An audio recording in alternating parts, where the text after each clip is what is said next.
3. Good morning, good afternoon, good evening, and good night, fellow Toastmasters and guests.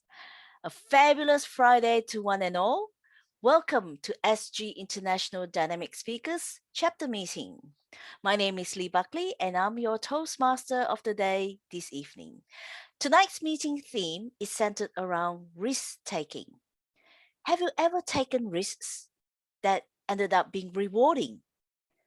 How about ones that you have taken that ended up being ones that you deeply regretted?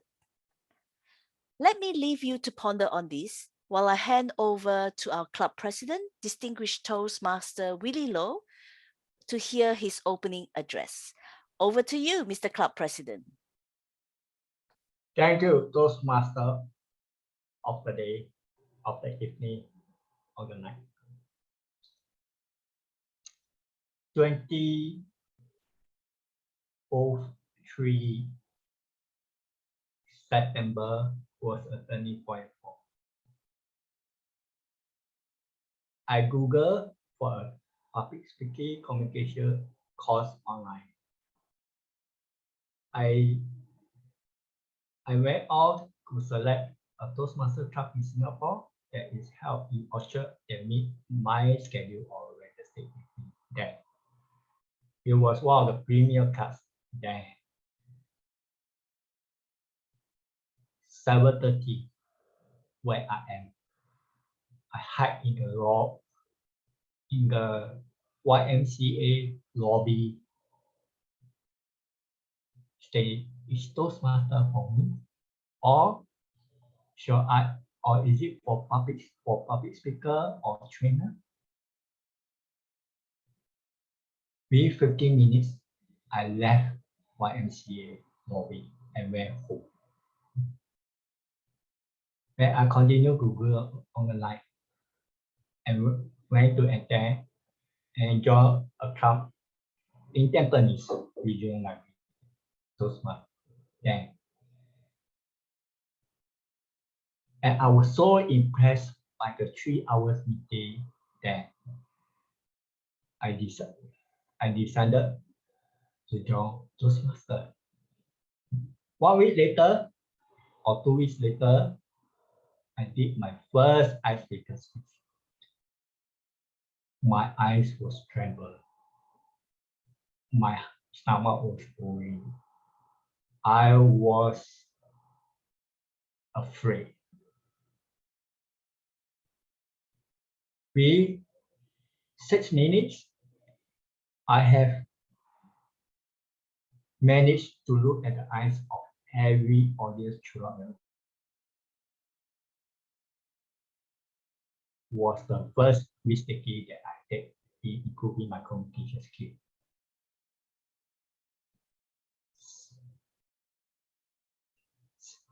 "18 years later, today, I'm a Toastmaster. I can look at the eyes of every one of you. Even you are very pretty, ugly, or handsome guy like Edward Yang, or handsome guy like JJ, and beautiful girl like Lee Buckley and Asmina. I did not look back. I just look to the eyes today. That is the risk I take 18 years ago. And I told myself, once I look at the eyes of anyone, I am not nervous. I take a risk to improve my communication skill. Many of you who are, whether you are guest or Toastmaster, you are fearful at your first icebreaker speech. You travel, you talk a lot, your hands tend to grip because you are nervous. But today, I am not nervous. I can do a public speak in front of audience without being nervous. The only exclusion is I must prepare. If I'm not prepared, I will be as nervous as you. So Toastmaster like us who have been doing public stock, very nervous, but we have taken the risk to present ourselves in front of public who we don't know. And then I even went on to YouTube last year. I was interviewed by one of the Toastmasters club in Malaysia. Without fear, I take the risk to talk in public because in Chinese context, this is called show off, or you are not there. But I take the courage or the risk to talk in public regardless of what we get. This is how Toastmaster evaluation help us. And I was given, and I don't like people table talk because I have to think, I could listen, I could think, and I tend to talk rubbish. I remember the first time, that was 20 over years ago, when I went to a dating stay for single. I was single 20 years ago. Then I was actually I'm not fearful to talk to girls. I have no problem. My fearful is I don't know how to speak in the right way. My friends who are fearful ask me to take the first step for them. So eventually it's the reverse cycle for communication. Today, if I'm not married, I'm still single, definitely I can be someone hard with just a first icebreaker speech with them, or a elevator speech in 3 minutes. Over back to you, Toastmaster of the day. Thank you, Mr. Club President, Distinguished Toastmaster Willie Loh. You took a risk just now by forgetting to mention Patricia, Limin, Angela, and Doreen when you were, naming the pretty or beautiful girls. But that's okay, because life is about taking risks. Some are rewarding, or some you might regret a bit later. Friends, before we start the first segment tonight, let's hear from some of you. What were some of the risks you've taken that ended up either being rewarding or ones that you deeply regretted? Let's hear from Patricia. Yes, I am ready. Excellent. So just tell us about a risk that you've taken, which either ended up being rewarding or deeply regretted. It can be anything, right? It doesn't have to be work. Correct. Yes. The biggest risk I've taken is to marry my husband. I married my husband at the age of 20, and my husband is 18 years older than me. So yes, it was a big risk. It was a big risk. Very, very rewarding. I am rewarded with 3 kids. So yeah, I believe in taking risks at work and at home. And I encourage my children to do the same. And whether I have any, have I taken any risk that I regret? I cannot think of any. Thank you. Thank you, Patricia. We look forward to hearing more about your husband and your children when you present your icebreaker next week. Thank you. Thank you, Patricia. What about Edward? Could you share with us some of the risks you've taken that ended up either being rewarding or ones that you deeply regretted? Good morning, Mr. President, Toastmaster of the evening, fellow Toastmasters. The risk that I am so happy that I took was venturing on my own and starting my IT support company. I had a very prominent job at the telecom company here in Belize, and I was head of corporate IT. I had no reason to leave, but I wanted more. Everyone thought it was a bad idea to give up a well-paying job to go out on your own. But 5 years later, I have a host of clients and I'm doing well. So I am thankful that I made that decision and I took that risk.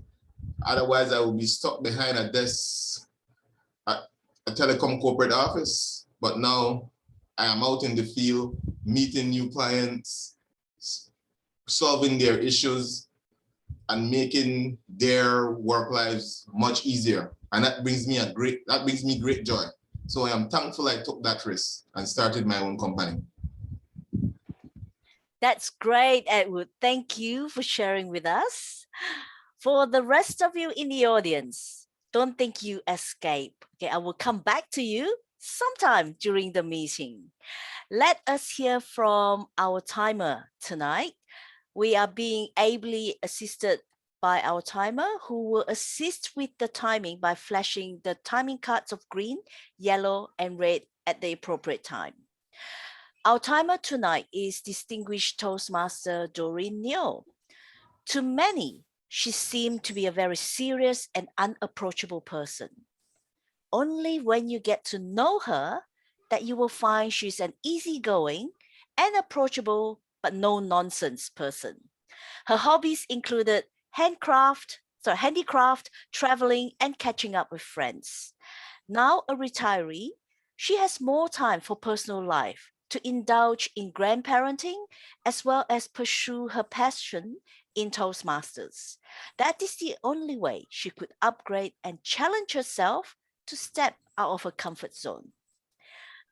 Toastmaster Doreen, could you please tell us about your role tonight as a timer? Hello, everybody. Toastmaster of the evening. Thank you for that introduction. I agree with you with the word unapproachable. In fact, that was the word used on me by my staff when I first joined that department. As you mentioned, once you know me, I'm a very easygoing person. All right, then. My name is Doreen, and tonight I'm the timer for the meeting. My role as a timer is to monitor the time for each speaker, the project speaker, the table topic speaker, evaluator. At the same time, we'll display the appropriate color, that is the green, yellow, and red at the designated timing. So speaker, please pin me.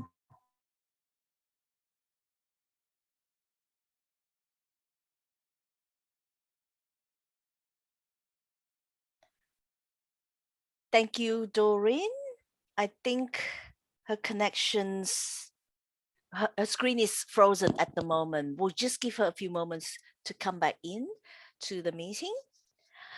We have an exciting program for you tonight, ladies and gentlemen. We'll kick off with a table topic session where speakers get to practice their impromptu speaking skills. This will be followed by 4 prepared speeches and finally the evaluation of these speeches. Our table topics master tonight is Distinguished Toastmaster Willie Low, our club president.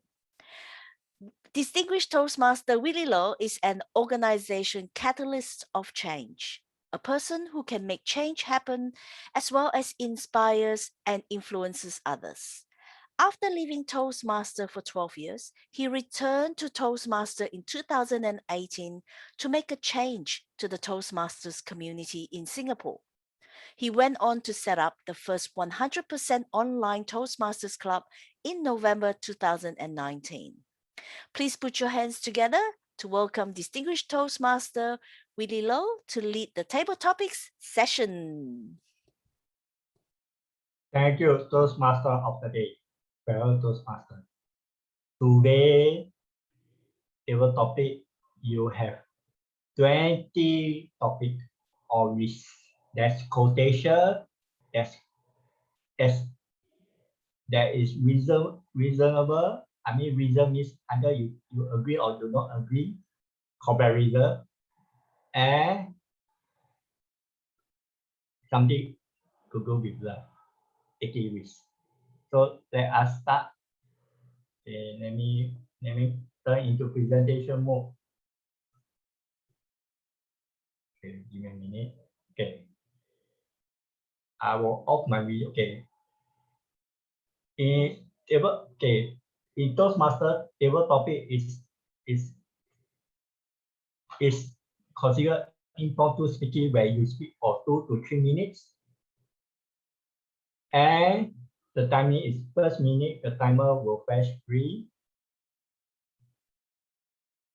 And 1.5 minutes, the timer will flash yellow. And 2 minutes, the red light will be shown. And instead of bus, we have a time up by virtual background by the timer at 2 minutes and 30 seconds. So is our timer back, Toastmaster of the day? No, the timer's not back, but Jennifer will be the timer for table topics. Okay. So since we have Toastmaster and guests, maybe we'll start with Toastmaster first. Okay, the first one, I have JJ for Korea. Choose a topic. Number one. Okay, number one. Okay. The topic is, do risk takers make good leader? Do risk taker make good leader? Thank you, Mr. Table Topic Master. You know what? I don't think I necessarily agree with this topic, but sometimes yes, sometimes no. But I think I have to be balanced each side, because when I hear the question, it seems like it's very fancy and attractive, because risk taker seems to be a nice leader. But sometimes we have to be careful that not every risk takers are leaders. So be careful. Sometimes they're losers, sometimes they're leaders. So leader, loser, you have to be careful and be balanced. And now what? Sometimes overthinking end up is thinking and no taking any action. So that is not a leader, not a loser, just staying where they are, stay core person. But say taking a risk is that you are making your own decision that you are going to lose something. And also same time, you are going to get something out of that risk. Sometimes you put money on a stock or investment, and that the rewarding may be coming back, or it just the investment maybe end up in a garbage. So that is loser or leader or whatever you think they are doing. Risk taker is not a fancy action, and anything you are doing is your own decision. So don't be attracted to the fancy word. Be careful what you're doing. Back to you, Mr. Table Topic Master. Thank you, JJ. Let us go to the next volunteer. Maybe we choose a guest today. Okay, let me choose a guest today. I guess we have another Toastmaster today. That is who? Limi. Are you there, Limi?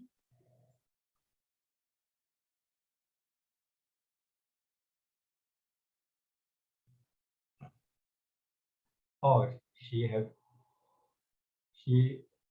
Limi, are you there?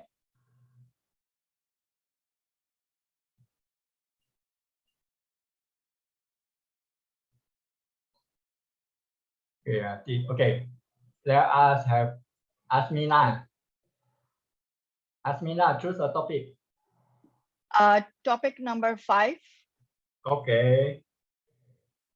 How sharp leaders win when stakes are high? How sharp leaders win when stakes are high?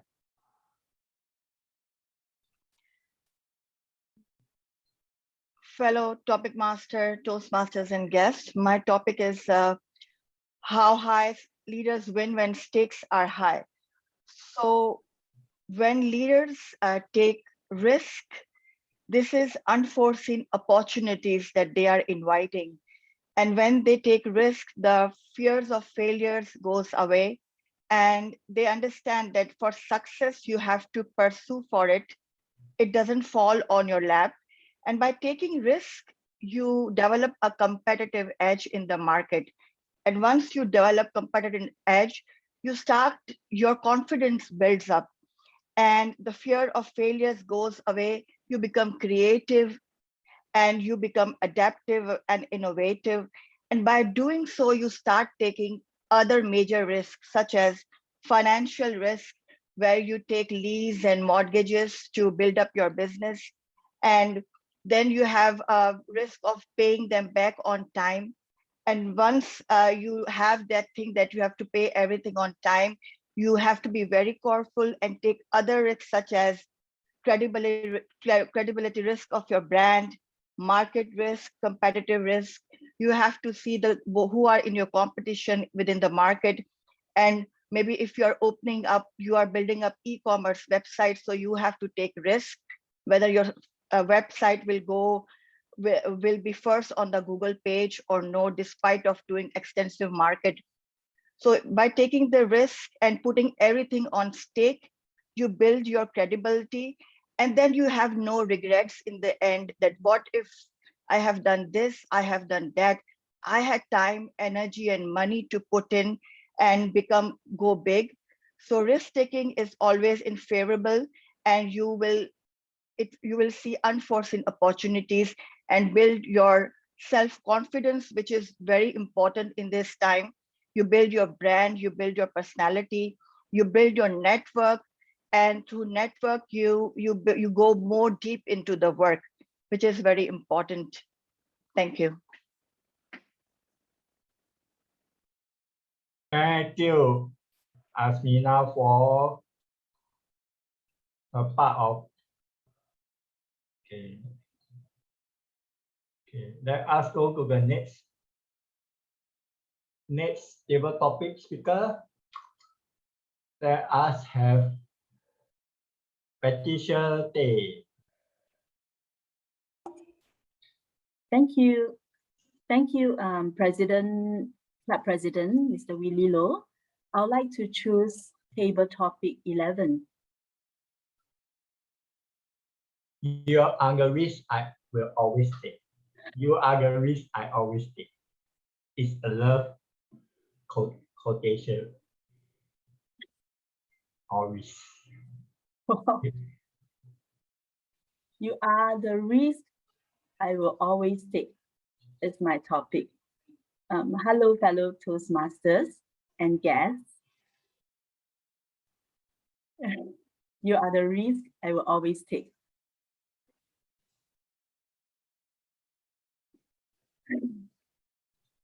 This is a very, very hard topic. Yes, risks are always hard. There is never an easy risk to take, I suppose. Every time we take risks, we are risking ourselves and we are risking people around us, especially for leaders. Whenever a leader makes a decision, there will be a risk. We truly have to strike a good balance, like what JJ has mentioned earlier. Yes. And we need to know what are the risks that we have to take. We cannot risk all the time. We cannot take risks all the time. Yes, but there are some risks that we always have to take. And that will always be our loved ones. We keep risking because we keep making decisions for them. Yes, and there are times where we will have to just be there for them and say, yes, this is what you should do, or this is what you should not do. And every time we make decisions for them, we will never know for sure if they are good decisions. So those are the risks that we will always have to take, the risks for our loved ones. So that ends the thing that I have to talk about today. I don't see the green light, but yes, we do have to take some risks. Thank you. Back to you, Toastmaster of the day. Thank you. Thank you. Toastmaster Patricia Tay. Let us have the next speaker. Toastmaster. Sorry for interruption. Really, you have to tell them I'm the timer because they may be looking at Doreen. That's why. Oh, sorry, Jennifer. So did I hit the green light? No, you didn't. Unless Doreen is back, she wants to take over. Okay. I can take over, but there will be a risk. I hope it doesn't go kick out again. It's okay. That's a risk we are willing to take. Okay, so I leave it back to you, yeah, Doreen. Okay, wait. Give me a few seconds to get myself ready first. Okay, yeah. All right. While we are waiting, let us have the next speaker, Angela. Okay, I've unmuted. Topic 6, please. Okay. Take the risk or lose the chance. Take the risk or lose the chance.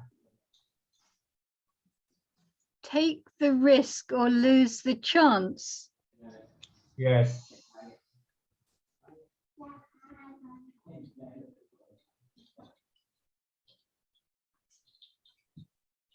This is a question about decisions and procrastination. It happened to me. I didn't take a risk. I didn't join a club, and I lost the chance of becoming the president, which was then offered to somebody else because I was procrastinating and I thought I could leave it till the end of the year. So I didn't take the risk. And what risk was it?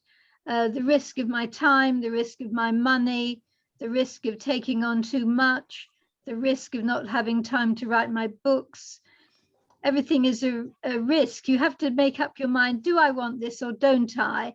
And not keep shilly-shallying. Otherwise, you find the moment is gone. And people can see if you're not really 100% into something, because if you don't jump with immediate enthusiasm, sometimes you lose the chance. It doesn't always happen. It can be the other way around. Very often there are occasions when people say no, no, no.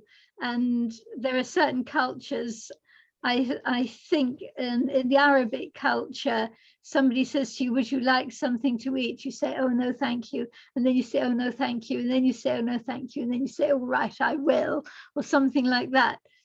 And it's the culture is that you have to be shy and reluctant and be pushed into something and not to look too greedy or too enthusiastic. And there is also, in bargaining, the question is, if you want to buy something, whether you're online or in a shop, they say, do you want it? It costs so much. You say, oh no, it's too much.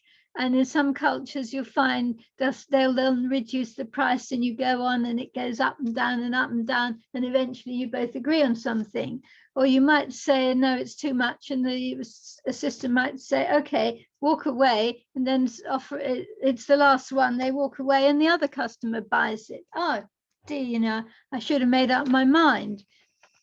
So the question is, it's always a question of making a quick decision, and risk taking is making a quick decision, because that's what the risk is. If you wait until you know 100% that something is going to work, then it's not a risk. The risk is always making the quick decision. And you have to decide, am I a risk taker? Am I going to make quick decisions every time? Make up your mind on January 1st. This is the year I'm going to make quick decisions and take the risk. Back to you, Topics Master. Thank you, Toastmaster Angela, for the table topic answer. Let us have a guess. Lini, choose a topic. It's okay. Even you don't know how to the topic. Just try. Okay, I'll choose 7, please. Thank you. Okay, 7. Take every chance, drop every fear. Take every chance, drop every fear.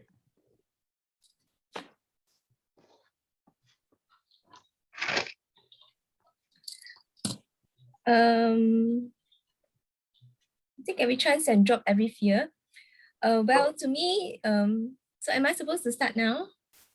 Yes. Okay.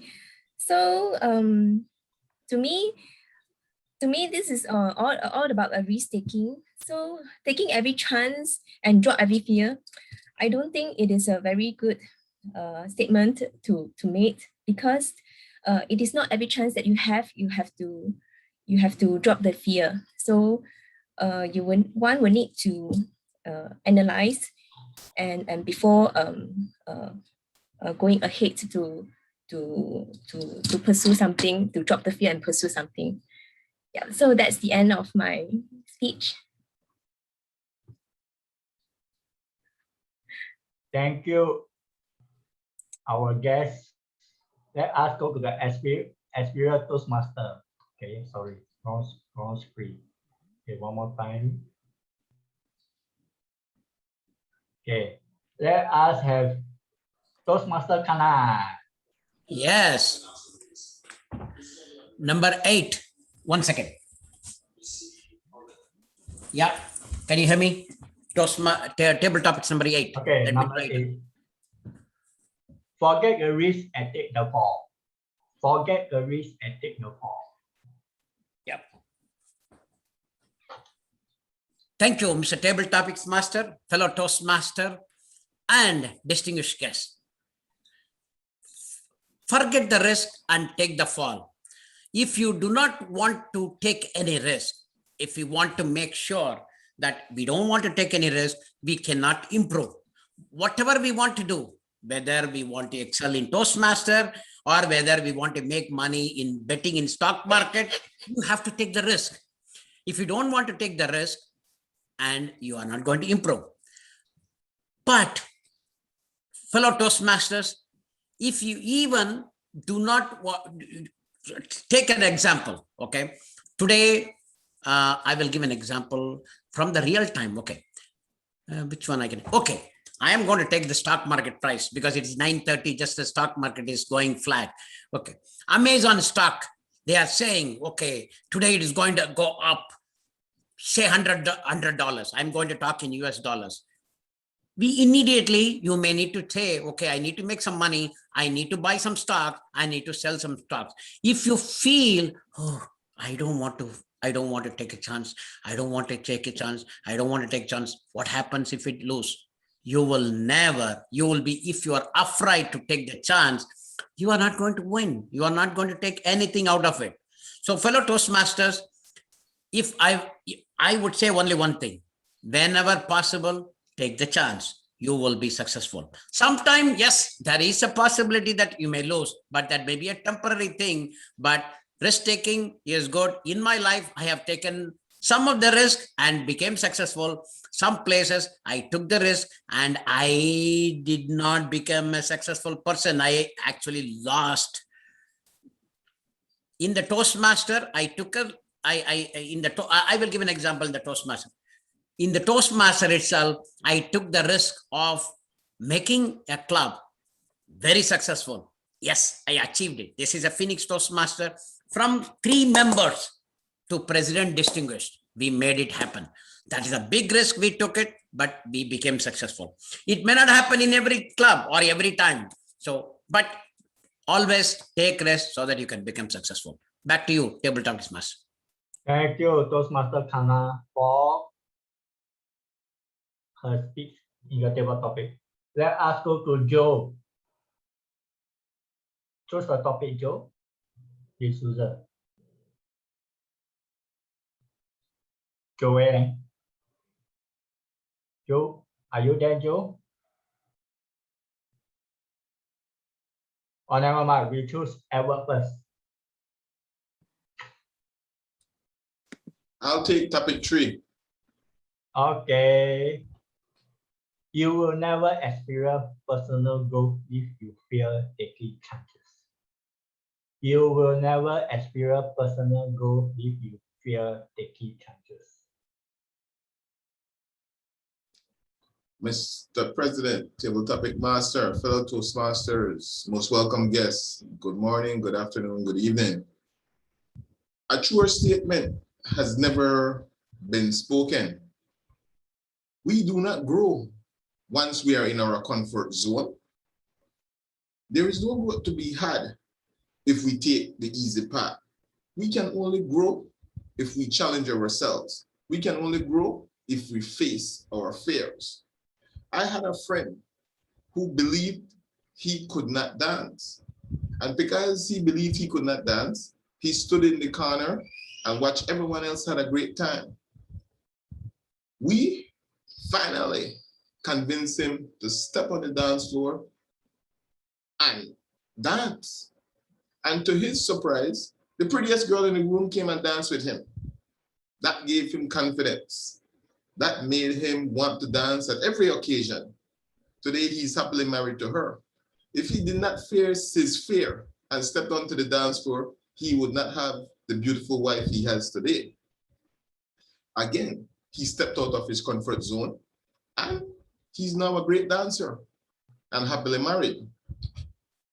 I too was once at a desk, enjoying my career, no challenges that came up I couldn't handle, but I faced the fear of going out on my own and starting a company. And today, I am happy I did. I am a member of the Chamber of Commerce here in Belize. And it's one of the best things that I've ever done. I faced my fear and became an entrepreneur. I challenge you all, face your fear, whether it's the fear of heights or simply the fear of spiders. Get a pet spider, climb a high balcony, stand there and look out on the horizon. Pet your pet spider, face your fears. It's only when you face your fears, you will experience personal growth. Face your fears. Mr. Table Topic Master. Thank you, Toastmaster Edward, for a very good Toastmaster impromptu speaking. Let us go to the next speaker, Joe D'Souza. Choose a topic.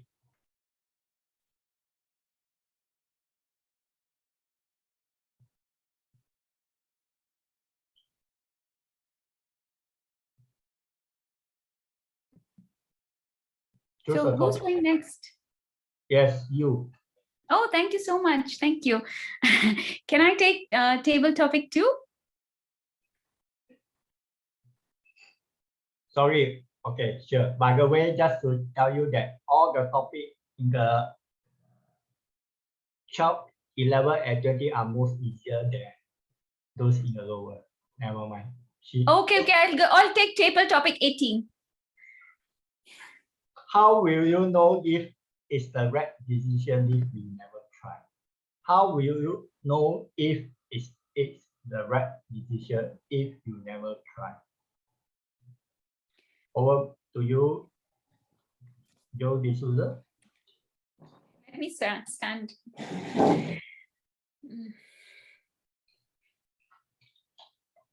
Thank you, President, for giving us this topic of how will you know what to try if you've never tried, correct? Yes. Okay. Sorry. How you will know if it's the right decision if you never try.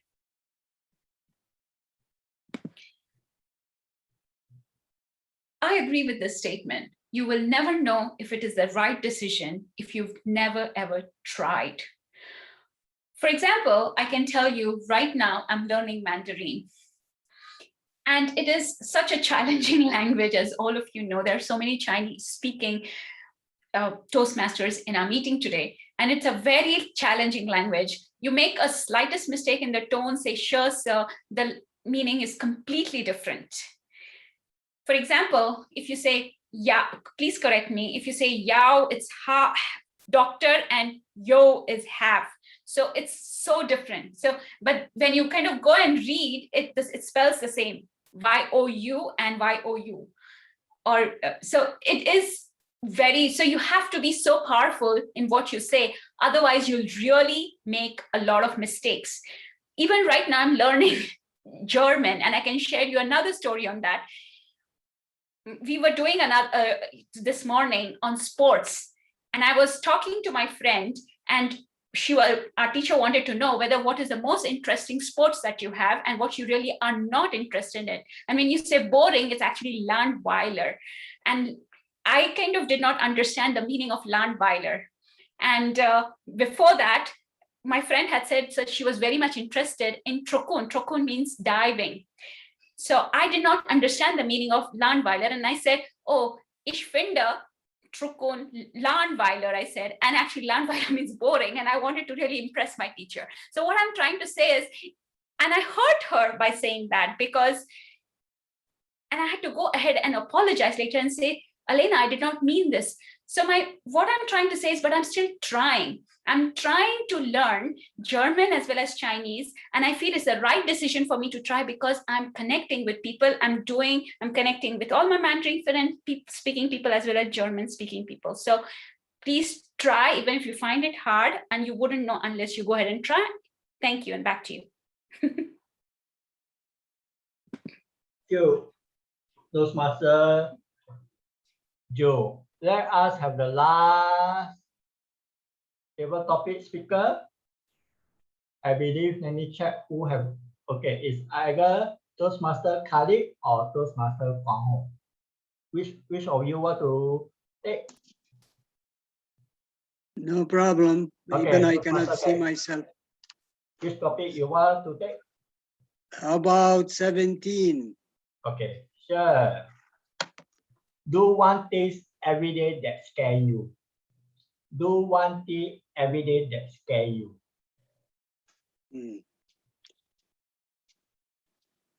Every day we we face situations which scare us. In fact, all of us have been in that situation. Isn't that true?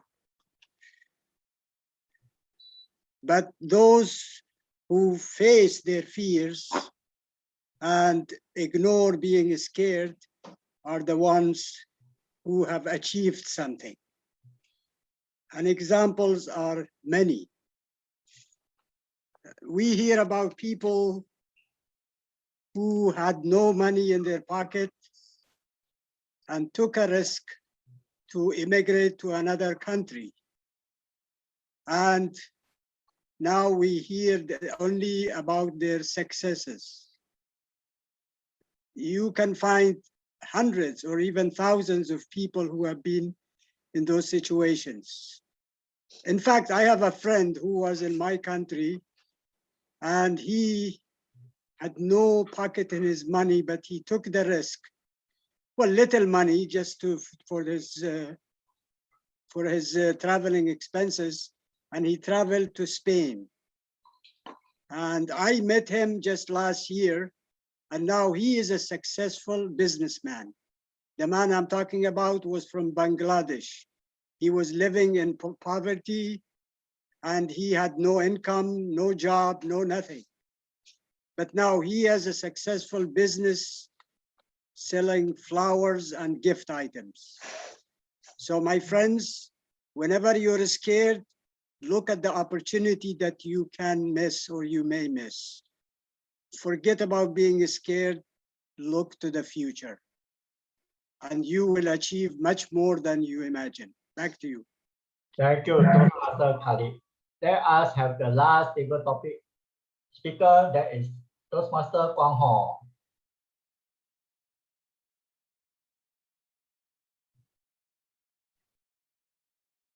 Hi, Mr. Table Topic Master. Yes, which one do you choose? 2, 4, 9, 10, 12, 13, 14, 15, 16, 19, 20? Perhaps 16. Okay. Taking calculated risk is the first step towards growth. Taking cultivated risk is the first step towards growth. Over back to you, Toastmaster Kwang Ho. All right, now, thank you very much, Mr. Table Topic Master, ladies and gentlemen. Now, the first step towards growth is not to take calculated risk, because if you do not know what kind of risk is calculated and what kind of risk can be overly received, then you will fall flat in your face in the first step. So the first step that I really propose to all of you is to gain awareness. Awareness ought to be the first step towards any form of growth. Awareness means you know your game, you acquire knowledge about the situation, and therefore you can decide whether a particular risk is calculated or not. Or perhaps after getting awareness about the situation, you then only know whether you should jump in or wait till a later time before you jump in. So let me give you some examples. Now, there are many risks that we have to take in our life. For example, in the next 10 years, the way we operate in the next 10 years is going to be very different from the way we operate in the previous decade. Because more and more, we are going into a VUCA world, with a world that's volatile, uncertain, complex, and ambiguous. And the decisions we make in life is going to be more and more risky, but because there's no more going to be an iron rice bowl. And I have made many of these decisions in the past. For example, the first decision that I made when I was joined as a Toastmaster was not to speak at all. I remember I was a speaker in my first Toastmasters club in SMU Toastmasters, and I decided not to take because I felt that standing on stage was a risk that is too much to take. And because of that, I was the last one to speak. And everyone, all the freshmen spoken except me. I was the last member to speak. And my president threw me the chance to speak. And the reason was because I was always thinking that risk is too big to take. So finally, he showed me that that was actually a calculated risk. And the reason why I misjudged the risk was because I was not aware. I was not aware because I always felt that speaking in public is a risk that is too much to take. So I believe that the most important thing to do is to be aware first. Awareness should always come first before taking any form of risk, whether calculated or not. So thank you very much, Mr. Table Topic Master. Thank you, Toastmaster for all a very wonderful speeches. Let us have the timers report. Okay, I can report for the first three. Doreen, you can report the rest, okay? Okay. JJ, our first speaker, took 2.29 seconds. Asmina, 2.16. Patricia, 1.51. Okay, table topic master, can I ask your advice? Because when I started with Angela, I think I encountered some issue such that she has not seen the timing, but I recorded it is around 3:05. It's still really time, so it's okay. Okay, yeah. So next one, 3:05 is actually exceeded. Exceeded. 3:35 exceeded. 3:30. No, 2:30 exceeded. Yeah, 2:30 exceeded. It's Table topics. Because I'm having some issues, so Okay. I think my display of the card was a little bit slow. So she didn't manage. Give her another, how many seconds? How long was you disconnected? 5 seconds? 10 seconds? More than that. In fact, I did time her. I did time her. She took 3 minutes and 8 seconds. But I stopped when I saw the red light. I was misled. Yeah, because my apology, because I didn't manage to get. I have some virtual background, the timing she issue. had some problem. It's okay. We can carry so on. the next one is Mienpo is 46 seconds. Kanan is 2 minutes 20 seconds. Edward Young spoke for 2 minutes 16 seconds. Jones spoke for 2 minutes 07 seconds. Khalid spoke for 2 minutes 05 seconds. Kwang Hong spoke for 2 minutes 07 seconds. That's the end of my report.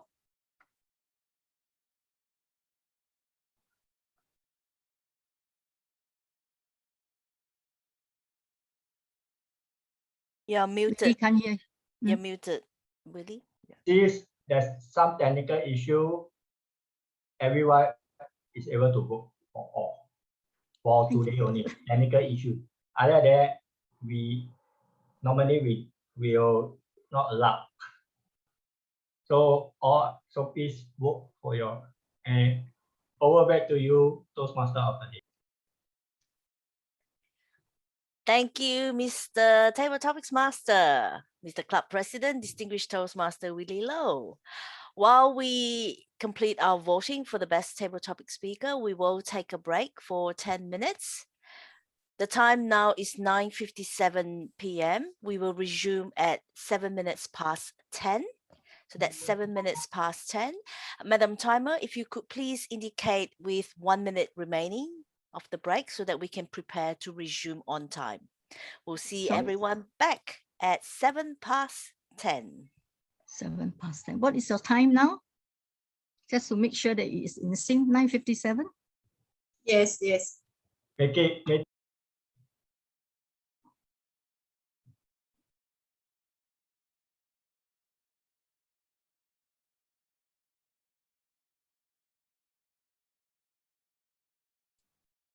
Welcome back, everyone, to the second half of tonight's meeting, the prepared speech segment. You will hear from 4 speakers tonight sharing their thoughts on their pathways projects that they are completing. Our first speaker tonight is Joan D'Souza. Joan will be completing her speech, which is part of her international speech contest, and therefore it will be an open evaluation during the evaluation segment. Joan's speech tonight is 5 to 7 minutes. The green light will be flashed at 5 minutes. Excellent. Yellow light at 6 minutes and the red light at 7 minutes. So ladies and gentlemen, please take note. Okay. Have your paper, your pen, or even your Word document open. Take some notes during Joan's speech so that you can give her some feedback at the end. I would like to remind the speaker to please pin the timer. Are you ready, Joan?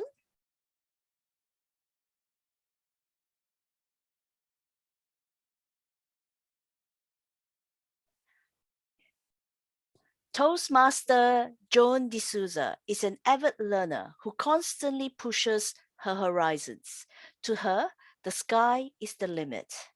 She would like to speak without making any grammatical mistakes, learn appropriate body language, as well as to work on her vocal variety.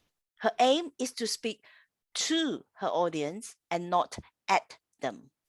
Please put your hands together to welcome Toastmaster Joan D'Souza with Perfect but Good Enough.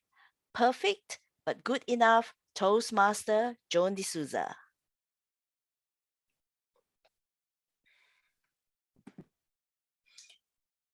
Thank you. Can you hear me? Yes, we can. Okay, can you just give me a minute, please? I want to just spin the timer. And who is the timer today? I forgot. Sorry. Oh, timer is Doreen. Okay. All right. Okay. Thank you, Doreen, for timing me.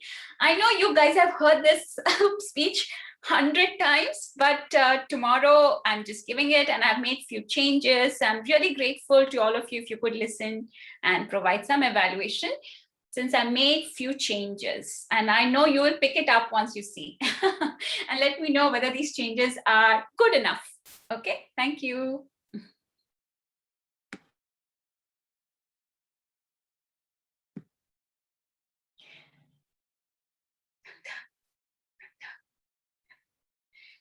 My heart was beating rapidly. I'd already checked my mailbox twice. What was so nerve-wracking? The most dreadful day in Singapore. Report cards were out. I finally checked the mailbox and barely could see the school's envelope. With these grades, Rachel will never become a doctor. Now Rachel was starting kindergarten next year. Clutching her Barbie, Rachel eagerly ran up to me and asked, "Mom, was I good enough?" President, fellow Toastmasters, and guests, how would you reply if your child asked you this question? Was I good enough? We practiced our alphabets for hours for the past week. I bit my lips. Practice makes you perfect. Close enough. few years passed, and I could see that Rachel was musically inclined. Excited that I was, I gave her only one choice: piano. That's it. Easy to hire tutors and be perfect. After all, I was supporting her dreams. Soon she picked piano, and I could see Elton John in my dreams. Then we practiced every day, at least for an hour. Even when we went for vacations, we carried a small keyboard with us so that we don't miss out on our practices. Practice makes you perfect, my voice thundered. Rachel poured her heart and soul in her practices, and we signed up for contest after contest. For an upcoming prestigious contest, I chose the song for her. Saints go marching in. And on the day of the contest, Rachel marched on the contest stage like a saint and popped herself in a cushion in front of a grand piano and played Saints go marching in, like angel playing in the heaven. Contest ended. Winners announced. Third place, Sarah. Second place, John. First place, Matthew. The room just thundered with the sound of applause, while I just sat in the back row with my mind blank. Elton John just vanished from my mind. Rachel eagerly ran up to me and asked, "Mom, was I good enough?"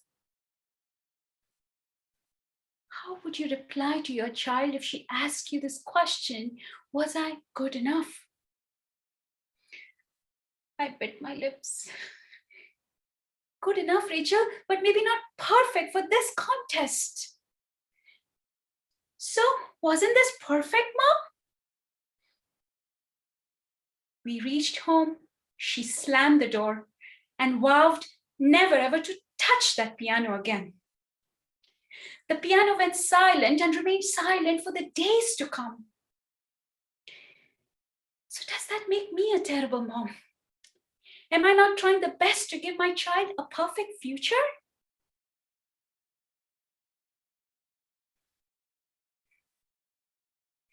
Now Rachel is in high school and she has just 2 months to graduate. And soon she will leave home. Once she leaves, she may never come back and live with us again. So the school has asked us to do a memory book for our children. Write personal stories, state personal family events, so that children have something to hold on to during hard times to bounce back in life. I sit with my memory book, scratching my brain, trying very hard to pen my thoughts down. And man, what do I see? I see visions of hours and hours of piano practice, contest after contest, and flashes of Tiger Mum. And my voice just roars in my ears. Practice makes you perfect. Practice makes you perfect. Were these memories good enough? Lying on the seashore, on our back with our heads touching and gazing at the stars was good enough. The memories of bonding with my child and building sandcastles on the seashore was just good enough.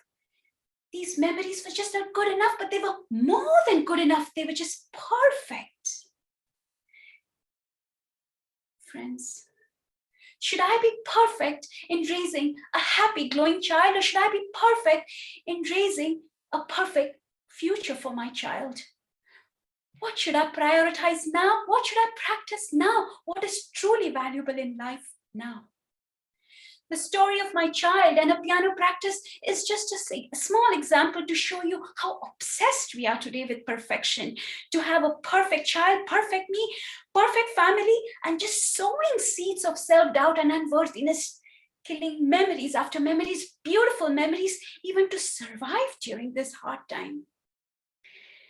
Today, I choose to be obsessed with acceptance of my child with love, to create beautiful memories, to hold on to during hard times, to help her bounce back in life once she leaves home after 2 months.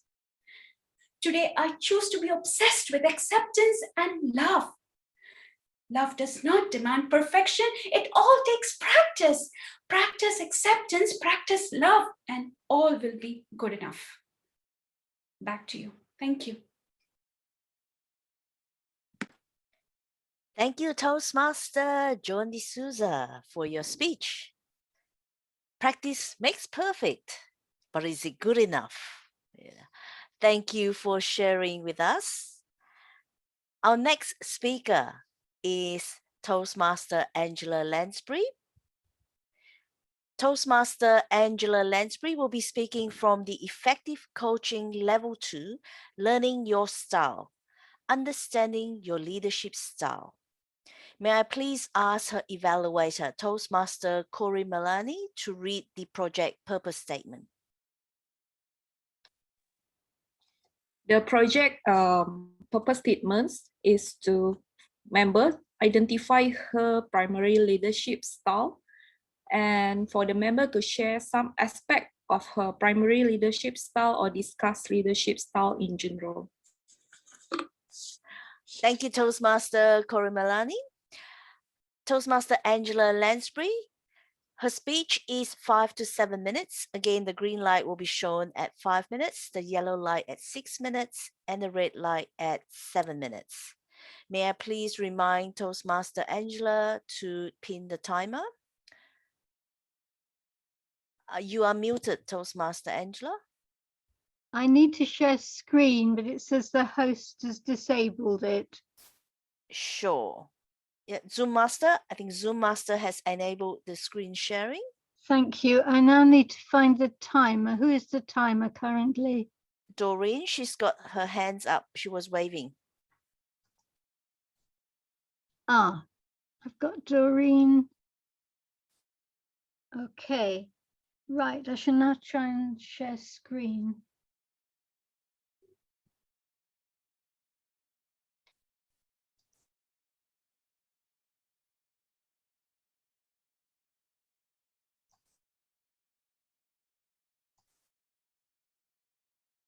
Can you now see my screen? Yes, we can. Excellent. Let's go back to screen 1. Understanding your leadership style. Hang on, Angela, let me introduce you first. It's okay. Let me introduce you first. Toastmaster Angela Lansbury has written best-selling books on etiquette, wedding speeches, and toasts. Her least successful book was How to Get Out of the Mess You Are In. Friends, did she make a mess with this book? Not only did she mess up the size of the book in printing, she ended up only having 1 reader. Please put your hands together to welcome Toastmaster Angela Lansbury with Dictator or Democrat? Dictator or Democrat, Toastmaster Angela Lansbury. Thank you very much, Lee Buckley. We all understand dictator and democrat, and that's why I've chosen these terms, because there are many books on leadership which give you 6 or 8 different styles, and I find them confusing. I listened to a wonderful speech yesterday on just this subject, and at the end of it, I was still confused. As far as I'm concerned, most things in Toastmasters come down to 2 questions. Does the president make the decision, or does everybody get a vote?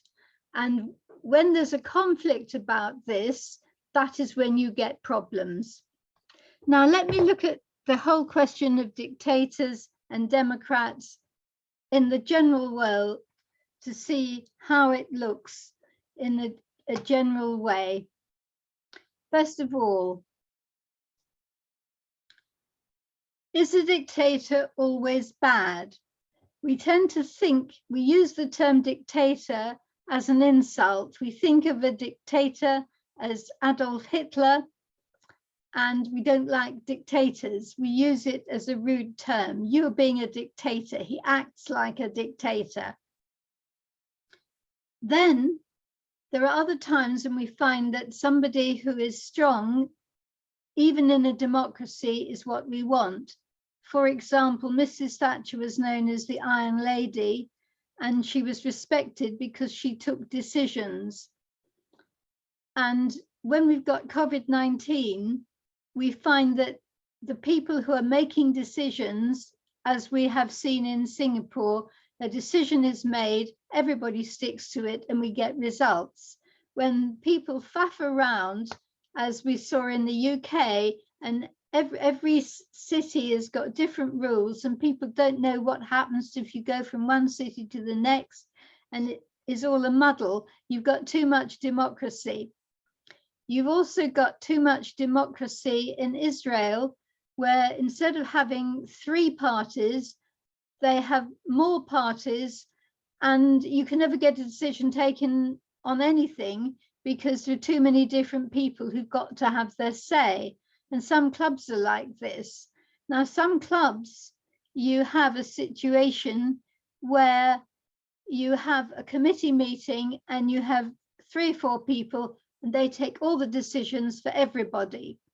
There are other clubs where you have everybody in the room and you give everybody a say because all members have a say and visitors have a say. And when we look at the votes, when we vote on table topics, we give everybody a vote. So the situation changes, not just in a club, but in a particular situation all through the day and all through the month. You're constantly adapting to what you think each situation requires. Now, the question is, do you think I'm a dictator or a democrat? Please raise your right hand if you think I'm a dictator. Please raise your left hand if you think I'm a democrat. Please raise both hands if you're not sure, undecided, or didn't hear the question.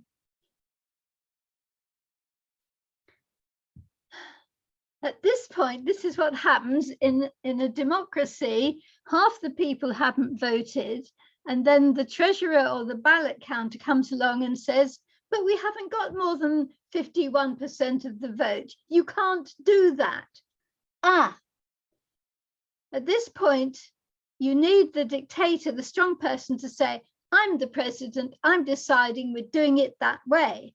On the other hand, a lot of people who didn't agree with their decision will find they're upset and they don't agree with the decision that's been taken. Now, let me move on and look at my slides in case I'm missing out anything I should tell you. Now, the Bible for me for psychology and decision making and understanding people is Myers-Briggs. Hands up if you know Myers-Briggs. Right hand if you know Myers-Briggs. Left hand if you haven't got a clue and want it explained. I think most, yeah, at least one person wants it explained. All right. On Myers-Briggs, I am an ENFP, which is a typical teacher. Does lots of talking like now, but is friendly and likes to hear other people as well. The opposite on Myers-Briggs is my husband, who's an introvert. He likes to get on with things, do things his way, doesn't want to cooperate. He just wants to run his own corner. Accountants are like this, statisticians are like this. They stick to facts, they make a decision, that's it. Once the decision's made, they won't change their mind. They don't care what anyone says or thinks. They were very good as dictators, as decision makers, if that's what you want. Now let's move on to the next thing. Well-known people in politics: Hitler, dictator; Lee Kuan Yew, I would say benevolent dictator; Trump, turned into a dictator; Boris, oh, too nice and friendly, no decisions. Toastmasters clubs, all the time you are making decisions. Now, a very frequent problem in a Toastmasters club is, does the president make the decision? And I've been president and I've seen how it goes. If you've got a strong treasurer, in fact, the treasurer has got a gun. If he doesn't release the money, you're stuck.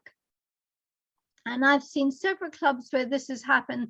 The treasurer says, no, I don't agree. The president says, I want the money spent on this. The treasurer says, I disagree.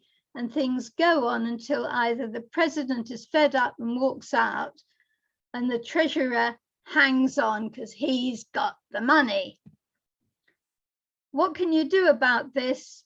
Well, in theory, the president decides at the beginning, I'm going to let you all have your say, but the buck stops with me. When I make a decision, that's it. So there you are. One day I'm going to be a better president, and that's what I'm going to do. Meanwhile, I'm just a Democrat. Back to you, Toastmaster of the day. Thank you, Toastmaster Angela Lansbury. I love how you ended with, until then, I'm just a Democrat. Thank you for your speech. I will be talking to you a bit more later. Thank you. Thank you. And now to welcome our third speaker, Toastmaster Azmina Gulani. Toastmaster Azmina Gulani will be speaking from the Leadership Development Level 4 Building Skills, Leading Your Team project. May I please invite her evaluator, Toastmaster Jennifer Lim, to read out her project purpose statement. Yes, before that, can Angela unshare her screen? I can see the screen is still there. Thank you. The purpose of this project for Azmina is for her to lead a small team to the completion of a project. The purpose of this speech is for the member to share some aspect of his or her experience leading a team. Speech timing is 5 to 7 minutes. And all the best to you, Azmina. Thank you, Toastmaster Jennifer Lim. Madam Timer, please show the green light at 5 minutes, the yellow light at 6 minutes, and the red light at 7 minutes. Toastmaster Azmina Gulani works in marketing and accounts. Please give a thunderous round of applause for Toastmaster Azmina Gulani with leadership skills. Leadership skills, Toastmaster Azmina Gulani.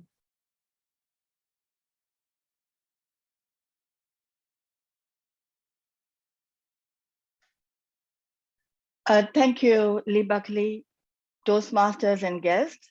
So I'll be presenting the leadership skills and how a leader should react in case of adversity.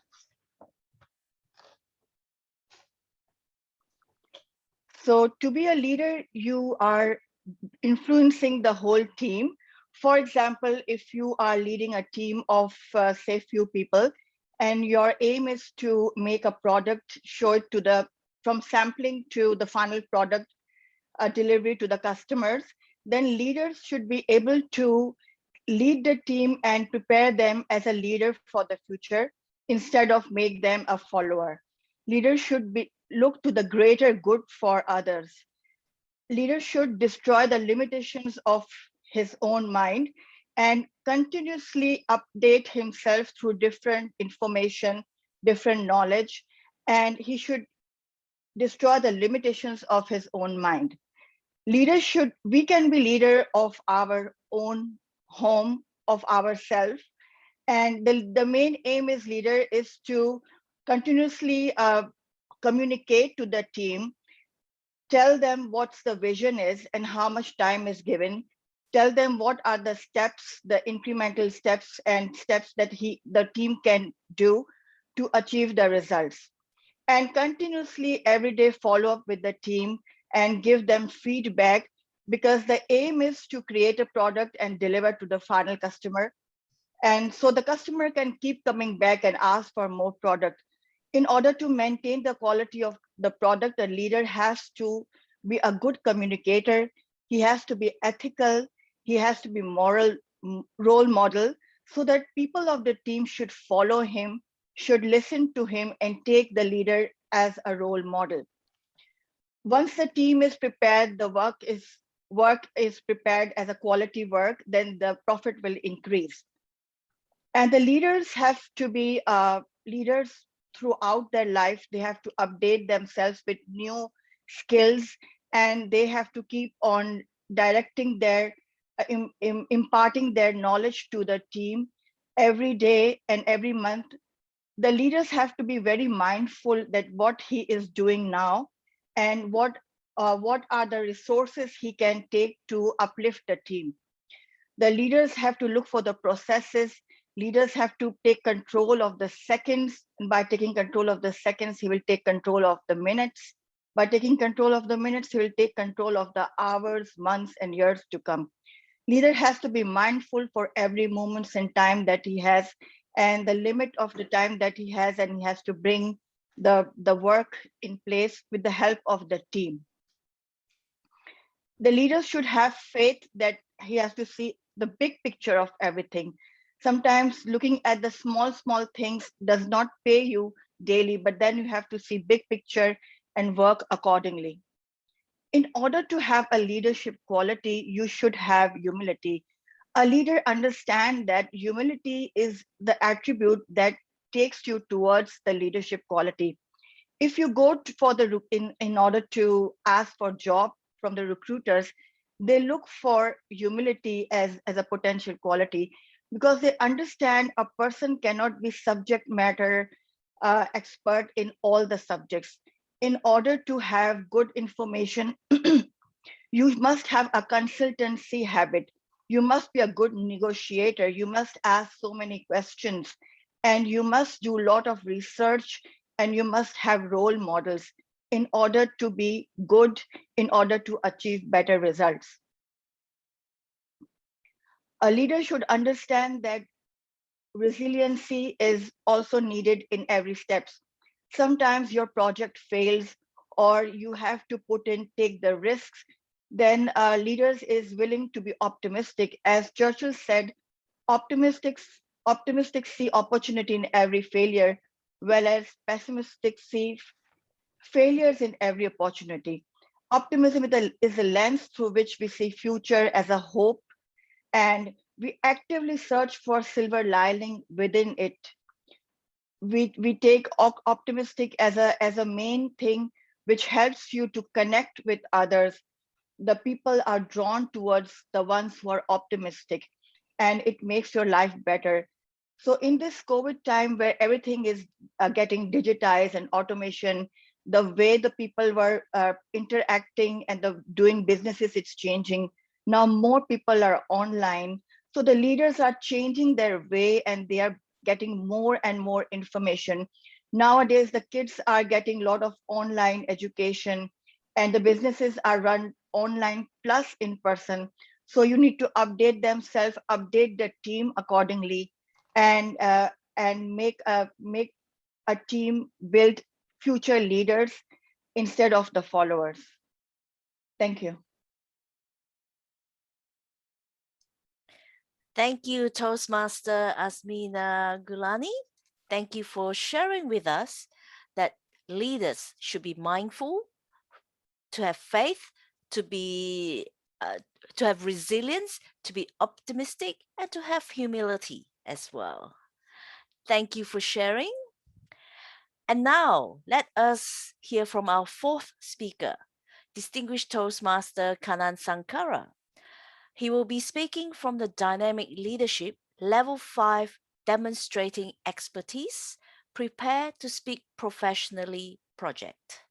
May I please ask his evaluator, Distinguished Toastmaster Khalid Amin, to read out the project purpose statement. Over to you, Toastmaster Khalid. Certainly, Madam Toastmaster. Kanan's project, the speech project, is to practice developing and presenting a longer speech. A few notes. The member will deliver an engaging keynote style speech.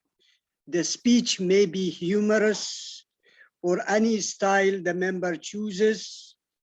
The member should demonstrate excellent presentation skills and deliver a compelling content.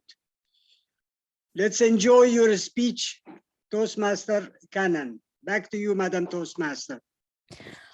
Thank you, Toastmaster Khalid.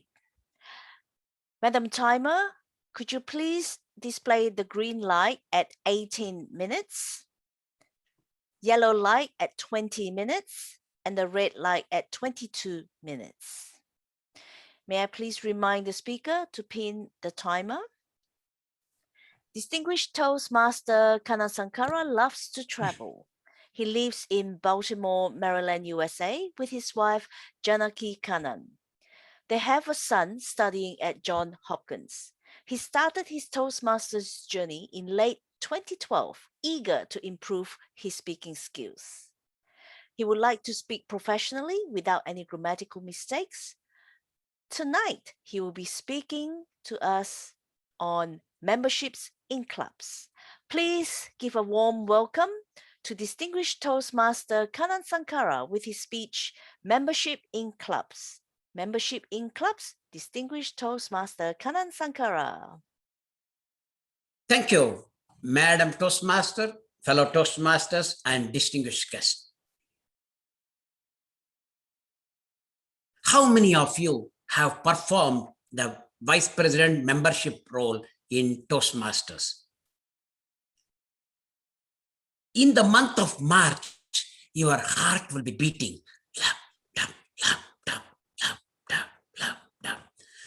You know the reason? You are not sure how many people will be renewing by the end of March so that our club could have the sufficient 20 members renewal and how many new members will be joining. It is always a challenge for the Toastmaster Club to get additional members so that our club can be always in line for the President Distinguished or at least Distinguished Club status. Today, I am going to talk about the different strategies that we can use to bring members to the club. I'm also going to share my experience as a VP membership, which strategies has worked very well and which strategies has failed, so that you are also aware of that, so that we may need to do some other plan to address those failures. First of all, let us understand what type of clubs we have. 1 minute. Let me go here. Okay.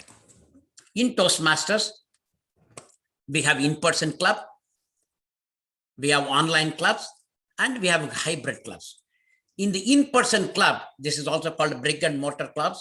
We have community clubs and corporate clubs. Both have got different style. Community has got a different style and corporate club has different style. And we have also got hybrid as well as online. So let us talk about each club first of all, so that you have the understanding of what I'm talking about, so that then when I'm talking about the membership, you know what challenges I'm talking about. In corporate clubs, this is mostly done by corporations. This is open to their employees only. For example, Bank of America can have a club, Toastmaster club, within their premises, and it is open only to Bank of America employees, not for others. In most of the corporate clubs, the membership is paid by their company. The members need not pay, like what we are paying $45 for 6 months to TI, they don't have to pay. This is motivated as part of a benefit, employee benefit. They say, oh, I'm going to make you as a proficient speaker, so you need to attend the Toastmaster meeting so that you can become a proficient speaker. This is part of a motivation strategy that the HR is glued into. Most of the corporate clubs are successful if the company is successful. We will talk about that later. Let us talk about the community clubs. Community clubs or brick and mortar clubs, it is called. This is open to all. In this type of club, mostly done in the evening or during the weekends, the members need to be personally motivated, and mentors play a key role in the development of the members. This will have generally better meeting hours because you don't have to be thinking about the work, and then you don't have to attend the meetings. That is a community clubs. In every area, there could be one community club. For example, in Singapore itself, you can think there may be many in-person clubs. Community clubs are mostly in-person. Don't think about now because of COVID, we are having online clubs. But there are Singapore Online Dynamic Speakers is genuine online clubs. But there are community clubs which are meeting online only during the COVID season. Once the pandemic season is over, once everybody is vaccinated, they will go for the in-person meeting. Then there is hybrid clubs. This hybrid clubs has got both online and in-person. I'm actually a member of a hybrid club. They will have the in-person club is in Canada, but we can meet online also. This can be a corporate club or this can be a community club. One big challenge is the cost of infrastructure is very high for the hybrid clubs because they have to have the right infrastructure. Their hardware and software should be robust. Without that, this club cannot succeed. Online clubs. This is one of the best media that we have got it for the last 4 or 5 years. When I became the Pathways trainer, I interacted with many online clubs all over the world. Very easy. Zoom is there, or there are other things like Microsoft Team meeting, Google, or better conference call. Everything is there. These are all very easy to use, easier technology. Only thing is basic technical knowledge is required. I know there are some people who are still suffering with Zoom, but basic technology knowledge is required. Then online clubs, you can be in any part of the world. For example, I am in Baltimore, USA. I am attending a Singapore meeting club. It is possible. Now, let me go. Now, let us now talk about the membership strategies. The membership strategies for corporate clubs and community clubs and online clubs could be different. I'm going to talk about each strategy, and I'm going to talk also about my personal experience in this type of clubs. Okay. First thing, let us talk about the social media to attract members. This will work very well for community clubs and online clubs. In Facebook, you can have your club meeting and you can share your meeting, you can share your recording, you can share your achievement, your club's achievement, etc. This will be well received. But in corporate clubs, they do not generally allow to put their corporate clubs in the Facebook. They don't like that. Bank of America, they may have their own club, their one, what you can call intranet. You can put those, but you cannot put anything on the Facebook. There is a restriction in most of the corporate clubs not to host it on the social media. I'm going to share my experience. Even in the Facebook, when you pay, let us say that Singapore Online is having an event that needs to be shared live, and that can be shared live or that can be shared later. If you want to promote that event, if you pay $12.50 per day, the hit will be more. I'm going to share my experience. We were trying to host in-house, what you can call open house for one of the clubs in Canada, that my hybrid clubs I was talking about. We created brochures. We put it in the Facebook. You will not believe, for first 3 weeks, we have less than 30 people who visited that particular site and who saw the brochures. We were really upset. 3 weeks, only 30 people. We talked about everybody. We told everyone by email, etc. Then we came to know the moment you pay $12.50 to the club, to the Facebook, $12.50 as an advertisement, your hit rate will go high. We paid, because we had some small funding at that time with the club. For 1 week, we paid the $12.50 per day. So we paid around $85 or 86, sometime around $85. That 3 days, the hit went to 5,000 hits. So fellow Toastmasters, if you are hosting any live event and you want to attract members, Facebook, go with the advertisement strategy, $12.50. It is worth spending so that you will have more hits for that. That will attract more members. The second thing is ask guests to speak in table topics. This is the one thing that Singapore Dynamic Clubs excels. We always call our guests to speak in table topics. This will work in any environment. I took this better practice or best practice, I would call, to other clubs. I say, I am a member of Singapore Online Clubs. They always call the guest to speak. We need to do that. That is the best thing. We always take it to other clubs also. Thank you, Singapore. Third, newsletters.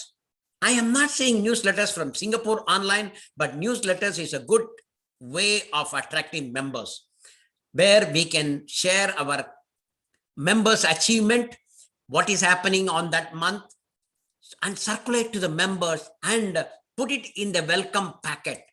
Put it in the guest. When a guest is there, we share the member application, we share the welcome packet. We say, this is our Singapore Dynamic Club's history. So we also show the last month's newsletter. That is the one thing we do that is a very successful thing. I have seen that people are very happy to see their name in the newsletters when they achieve one path or one level or 2 level, etc. Another thing is membership contest. This is also created by me in some of the community clubs. This is a very successful. In this membership contest, what is happening is every member can bring one guest. When they are bringing one guest, they will be credited with 1 point. When that guest become a member, you get 2 points, 2 additional points. This way, each member will mobilize the points, and whoever at the end of 3 months get the maximum points get at least $20 or $25 gift card. This is well received by District 18. Some of the district follow this. This is to attract members to our clubs. And this will work for both corporate clubs, community clubs, and online clubs, because even in corporate clubs, you can motivate by asking the others to join, the colleagues to join. The next one I'm going to talk about is the club website. You may be surprised to know many clubs do not have website. And those websites, they are not using it professionally. They use a Google Doc for assigning the roles. You may be thinking, oh, it will not happen. At least 10 to 15% of the Toastmaster clubs do not have a club website. We are in the process of educating them to have a website. Even the Toastmaster is giving free education to use not the current one, what Singapore is using. There is a free Toastsource that is a free thing that they are helping them to go with. Because most of the clubs are not using the website because they do not have money to pay for the website. Next strategy for bringing more members is to share the meeting recordings. I think in most of the online clubs, or whoever is using Zoom or Microsoft Team meetings, they automatically record without any confusion. They go and record the meeting so that that can be shared with all the members. So members can go and see their recording. How did I speak on that day? Did I make any mistakes? And based on the evaluation, they can see, oh, I did not do this gestures properly. Maybe my gestures are down under, it is so bare instead of coming up. So they can check and then they can correct themselves. So those are the important things, that meeting recording should be available. And another thing also, meeting recording is we have better proposition when you are sharing a video contest. We will have a professional recording and then we can send it to TA also. These are the things which will really, really help to bring more members for the club. The next one we found good is invite champion speakers. I tried to invite world champion speakers for another online club. That meeting was well attended. More than 90-95 guests attended, and the professional Zoom worked without any problem. I think there is a limit of 125 or 150 people limit for the professional Zoom. If you have to have 400, 500, you may need to go for higher up cost. But for the normal online clubs, you can bring a world champion, you can ask them to speak so that you will bring more guests. After seeing the number of guests, some of the guests may say, hey, can I join to this? Can I join your club? Can you send me the membership form? That way they can also become our club members. What will happen for what happens for the corporate clubs? In the corporate clubs, they may bring the president of that company. They may bring the vice president of HR. They may bring vice president of some other team so that they can share the company's vision, so that the employees are motivated. The employees will think, oh, this is our president is speaking today. So we may learn some of the vision or mission of the company. We may know what will happen for us in a couple of years. So those are the things. So it will work very well for the corporate clubs when you bring your club leaders to come and give a speech.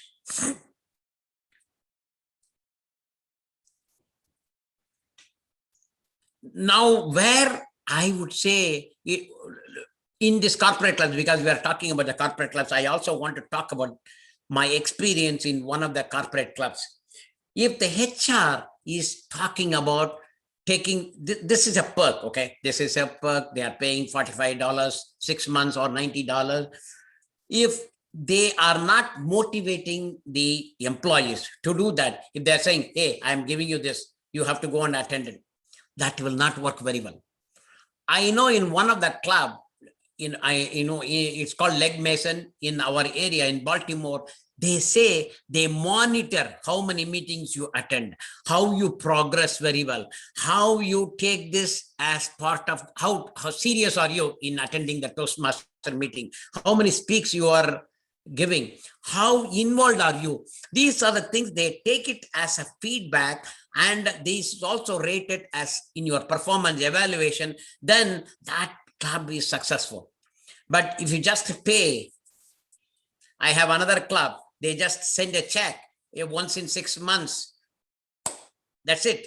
Those type of clubs, the employees do not meet properly. The employees do not care about the membership. So those are things we need to address that. I have experience in dealing with both the clubs. So I'm bringing to your attention, if you are dealing with the corporate clubs, remember how your HR is treating the employees. Very important point there. Moving from the corporate clubs to the social media, I think there are so many social media now. There is a Meetup there, there's a Slack is there, there's a WhatsApp there, there is a WeChat, I think, is there, famous in China and in those areas, Asian area. I'm not using WeChat, but we are using WhatsApp, Slack, and Meetup. In the Meetup, the advantage is you can broadcast to many people by saying that, hey, we are having a club meeting today, please attend. That's it. You can forward it to the group, forward it to the your club, forward it to that group in that area or in that division. I have a great example on that. Remember, I talked about a meeting in our hybrid club. We called so many members. I was the person who created the meetup invite. I created the meetup invite, and we had a great meeting on that day. A person who, a business leader who has done many non-profit organizations, gave a great speech. We had a great attendance, but guess what? I did not remember to cancel the meetup after the meeting is over. I thought the meeting is over. We were very celebrating, etc. We had some members also, but because we did not cancel that, the meetup was sending more and more information, and the people were fed up. How many times the meetup is giving information about a old meeting? So, fellow Toastmasters, be careful and remember to cancel if you are scheduling a meeting in meetup. WhatsApp and all, no problem. You can give a message and it will go. For the community clubs, you can, for the corporate clubs, you can also use the walls and you can depict the meeting information, and you can put it in the what you can call pantry or the corporate canteen, wherever it is, so that more people can see, more people can attend, more people can be willing to attend this meeting. They can become a prospective members. Now, in summary, fellow Toastmasters, who is responsible for bringing the members to a club? Can you answer that? Who is responsible for bringing the members to the club? Can you put it in the chat if you don't want to speak? It is not the president, it is not the VP membership, it is everyone. Every member is responsible. VP membership, yes, he is primarily responsible, but every member should be focusing on the quality of the club. Every member is responsible to bring more members to our club. So, fellow Toastmasters, let us broadcast about our Singapore Dynamic Club. This is one of the great clubs. We have great procedures, great what you can call, great table topic that we are following. We have great session. We take this best practices that is being followed in our club to other clubs. Let us be proud of our club. Let us take this club to the next level. Let us make it happen. Fellow Toastmasters, try to bring as many members as possible for the Singapore online clubs so that we can go to the next level. Madam Toastmaster, thank you. Thank you, Toastmaster Kanan Sankara. Great tips that you've shared with us. Thank you for sharing your membership building strategies that work for the 4 types of clubs mentioned, as well as some of the traps that we should look out for. And now, may I please ask the timer to confirm the speech timing for all 4 speakers?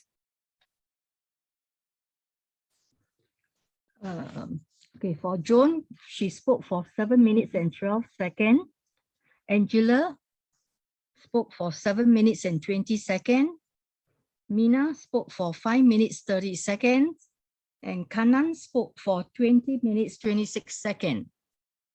End of my report. Toastmaster of the day. Thank you, Madam Timer. And now it's the time for you to vote for the best speaker. If you could please make your selection, and we will go for another break. Mr. President, shall we just go for a 5-minute break? Or shall I say 7-minute break, 10 minutes break? Okay. Ladies and gentlemen, please have a stretch, have a drink of water, and visit some friends if you like. And we'll be back in 10 minutes time. And that is 19 past 11. We'll see you back then. Madam Toastmaster, can I ask you for a request? Yes, time's up. Welcome back, Ladies and gentlemen, to the third segment of tonight's meeting, the evaluation segment. Evaluation is important as it allows us to practice our active listening. As evaluators, we have to listen out for the content and the delivery, and then put together our evaluation to give commendations and recommendations to the speakers. Tonight, we have 4 evaluators and an evaluator for an evaluator tonight. May I please invite the evaluator for the 4th speaker to present his evaluation first. Distinguished Toastmaster Khalid Amin hails from Bahrain. He is a mathematics professor, recently retired, and owns a shop selling gifts and flowers. He's also the president of the oldest thriving club in Bahrain and the Middle East, Manama Toastmasters. Distinguished Toastmaster Khalid Amin will be evaluating Distinguished Toastmaster Kanan Sankara's speech. Please welcome Distinguished Toastmaster Khalid Amin. Toastmaster Lee Buckley, fellow Toastmasters, and especially Kanan, I would love to congratulate you on this excellent,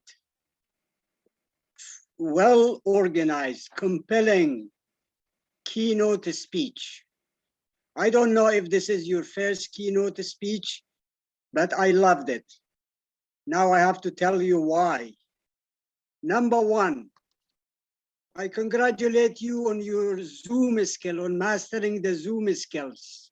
This is a new environment. Now, what scares me most is listening to a speaker who uses these slides and PowerPoint presentations, is that I cannot see the speaker. But somehow you managed, and I learned something new that I will use in the future. So that's number one. The slides, the content of each slide was very short, and I could just follow what you were saying. Then the way you started your speech is by asking a question. The questions will always grab everyone's attention. The next thing that you did well is that you gave me a roadmap. I knew exactly where you're taking me. And I believe that is very comforting to anyone, or, especially the evaluator. Now, I am sure there are, by the way, I wrote 4 to 5 pages of notes of all the good things that you achieved today. But time is limited, so let me go to just a couple of recommendations. So hopefully your next keynote speech will be even more marvelous. Number one is in the content. When you were detailing the types of clubs, I saw you were jumping here and there because there are 2 categories that you were talking about. The types of, the first type of clubs are the community and the corporate. Then the second category of clubs are, which is new to some of us, the online, the in-person, which was old, and then the hybrid. So you were kind of jumping here and there. So if I were you next time, I would say there are 2 categories, community and corporate, and then there is the in-person, the online, and the hybrid, so that if I am new to this, I can really follow you. Now, the second recommendation I have for you is that this speech was based on your personal experience, and you gave us a list of strategies, a long list. Instead of ending your speech with a question, who is responsible for bringing members into our club? I would have loved for you to highlight 3 of those strategies which worked for you, so that next time, if I am a VP membership, I know what to do to bring more members into the club. Wonderful presentation, I loved it. And I have no time to summarize because I see red. but I look forward to your next keynote speech. Please make sure you invite me. Back to you, Madam Toastmaster. Thank you, Toastmaster Khalid. Wow, what constructive feedback you have provided to Toastmaster Kanan, especially the 5 pages of notes. I envy you. I can't write these days. You know, I can type, but I can't write. But thank you for your feedback, Toastmaster Khalid. And now we would have the open evaluation for Toastmaster Joan D'Souza's international speech to help her prepare or fine-tune her speech for her contest tomorrow. May I please invite, firstly, Distinguished Toastmaster Patricia Lam. Are you there? Yep. Yes.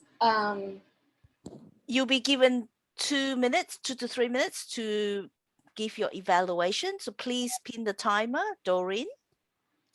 First of all, I was not told that I'm going to PE her, but I'll do my best. Yeah. Thank you. And is she here? Let me just go on to the gallery. Hi, Joan. How are you? First time listening to your speech, and I thought it was wonderful. And heard during the contest, you are one of the winners, and of course you deserve it. When we give a speech, we do not only give information, because if we just give information, I'll just read a book.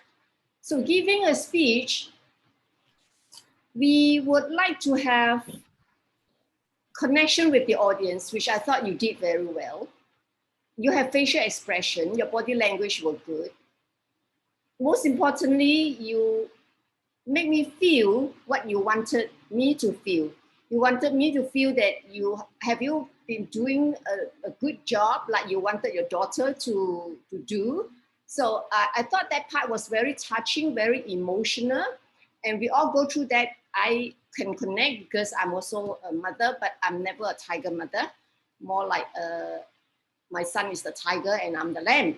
So people talk about being a tiger mom, and I, coming from you, looking at you, and I thought, yeah, maybe being a tiger mom sometimes works because you tell your son exactly what is expected of a person or your children. So coming back to your speech, I do not want to diversify into that.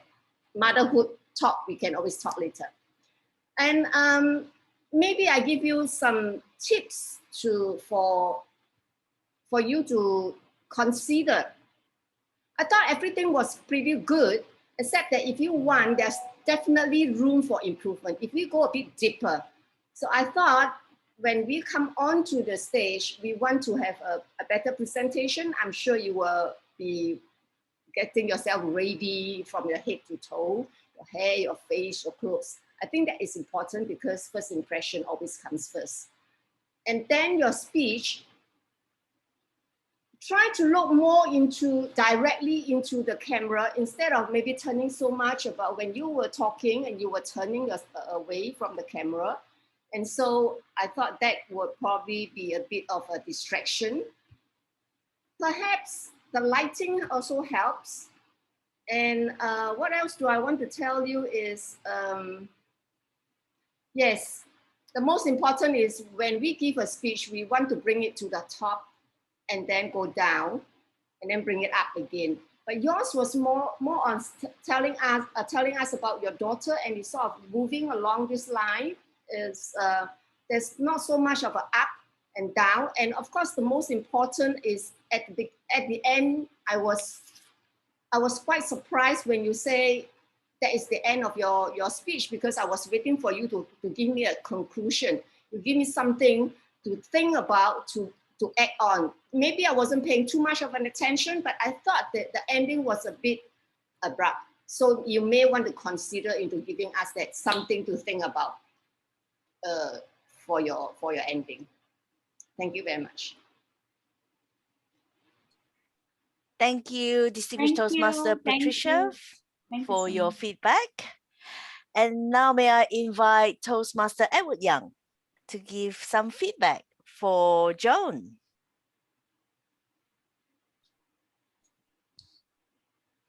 Yes, I thoroughly enjoyed the presentation. The vocal variety I felt was adequate. You paused, you asked questions. How do you answer your child when she asks if she wasn't good enough? That was brilliant, excellently done. My recommendation is for the summary. When you come to the end, I would ask you to summarize your main points so that we can know that you are concluding. Otherwise, I love the storytelling technique that you employed in your presentation. It was an excellent presentation. Good job, John. Thank you, Toastmaster Edward Young, for your feedback. Would anybody in the audience like to provide some feedback to Toastmaster Joan? If not, please feel free to type your feedback. JJ, yes. May I? Of course, JJ. Yeah, already mentioned from the other evaluators. So the conclusion was abrupt, and I could notice that your tone was quite high when you are speaking, but at the very end, the conclusion part is very, the tone was going down, and could understand that you are concluding your speech, and that part was so short and couldn't get the idea or your message of your speech. So my understanding is not so much good as others, but your message is not clear. I mean, so practice makes perfect. And are you a perfectionist? And are you attracted to perfection? Or are you realizing everything already perfect? So which part are you in? And are you a person who are experiencing your reality through your child, and then you are recognizing the perfection is already perfect already. So I was kind of confused with your message in your speech. And your performance was very nice. And when you are closing in, you're emphasizing and you're stepping back, you're narrating and performing your speech. It was very nice performance too. Back to you. Thank you, Toastmaster JJ, for your feedback. Thank you so much. Thank you. So with the other members of the audience, please feel free to type your feedback in the chat for Toastmaster Joan D'Souza, and we wish you all the best in your speech contest tomorrow. Thank you, Toastmaster Joan D'Souza. And now, please welcome our evaluator for Toastmaster Angela Lansbury's speech, Dictator or Democrat.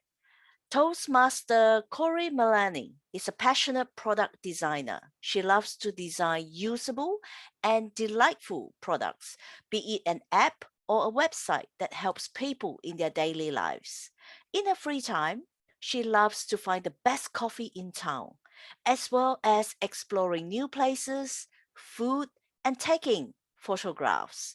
Her favorite quote is, "Never stop learning because life never stops teaching." Please put your hands together to welcome Toastmaster Corey Malani.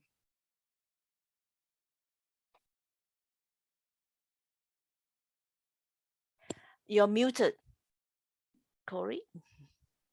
Okay, yes. Well, Angela, I'm so amazed on how you convey the heavy topics into an insightful and easy to digest information. I really love your content. Now, we clearly know what's the difference between a dictator and a democrat leadership style right away after your speech.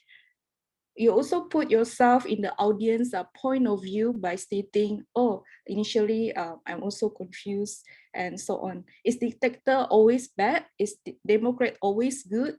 And giving some examples by using the world famous leader from Hitler, Trump into Lee Kuan Yew. And also you give down to earth examples in Toastmaster Club style on leadership and decision making. However, it's a very good surprise to know your own leadership style just right at the end of your speech. I'm actually waiting to hear more on your personal story, how you make the decision in daily life with your unique democrat style. And also, I'm also waiting call to action or main key takeaways for audience at the end of your speech. However, it will be just a good knowledge sharings with examples.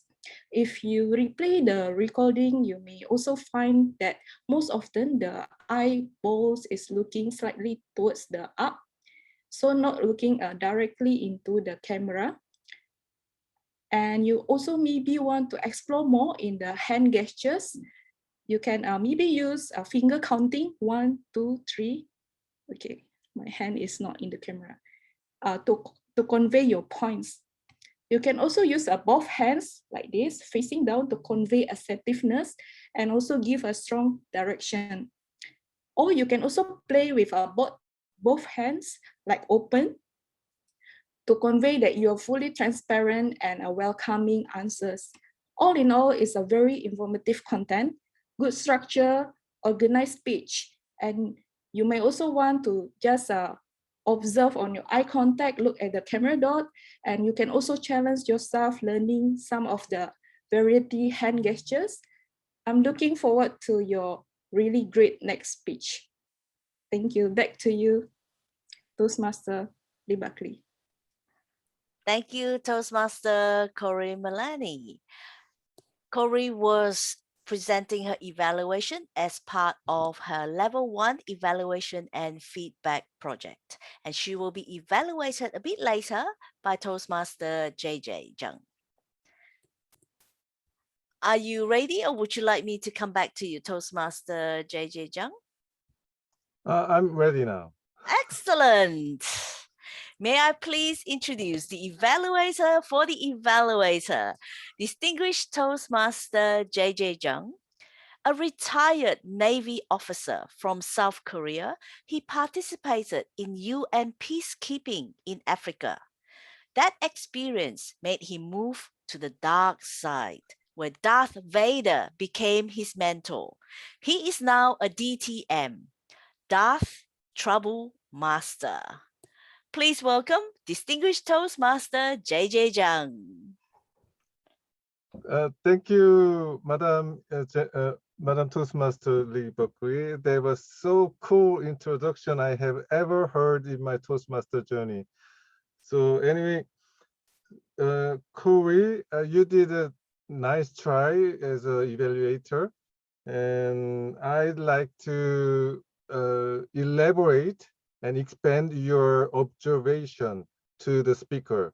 So you talked about down-to-earth example and hand gesture, eye contact, and structure, contents. Such things are so evaluation can be divided in 3 parts, like objectives, and then delivery and message. And you talked about delivery part. So hand gesture, eye contact it can be included in delivery, and the message and other objectives. So let's talk about it. In objectives, did the speaker Angela met her speech objective? So when she talked about let's say when Angela is talking about her speech, she was talking about two examples out of dictators and dictator versus Democrats. Then she brought up an example out of those leaderships from Adolf Hitler, Mrs. Thatcher, Iron Lady, and Lee Kuan Yew, Trump, and such political leaderships in the world. Now, she brought down to some ideas out of those two, again, dictator and Democrats. But as you already experienced in the Toastmasters project, the project says, the project shows 5 attributes of successful leaders. So first, effective communicator. 2, leads by example. 3, optimistic. 4, open-minded. 5, demonstrate integrities. So then there is a question goes like, does the speaker went through the Toastmaster pathway project? And then you can you could bring that question, but you forgot that part. So your observation to the objective of the speaker is kind of in vague. Then you talked about delivery and message, and that can be you can improve your observation to the speech based on the pathway, not by your own idea or concept. And that concludes my evaluation. Back to you, Lee. Thank you, Darth Troublemaster, for your constructive feedback and evaluation of our evaluator, Toastmaster Corey Malani. And now, please welcome the next evaluator, Toastmaster Jennifer Lim, to evaluate Toastmaster Azmina Gulani's speech titled Leadership Skills. Friends call her Hot Mama. Toastmaster Jennifer Lim likes reading to gain knowledge, singing to improve her vocal variety, and dancing to keep fit. Please put your hands together to welcome Toastmaster Jennifer Lim. Thank you, Toastmaster of the Day.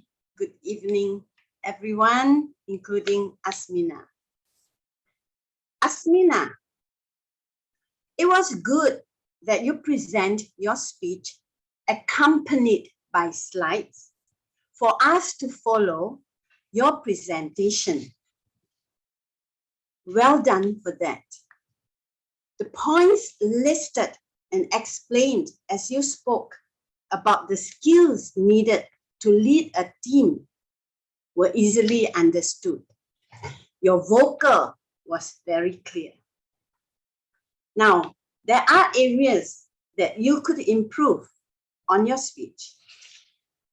Although we heard about the skills clearly listed in your slides, your project is to lead a small team to the completion of a project and to tell us your experience leading this team.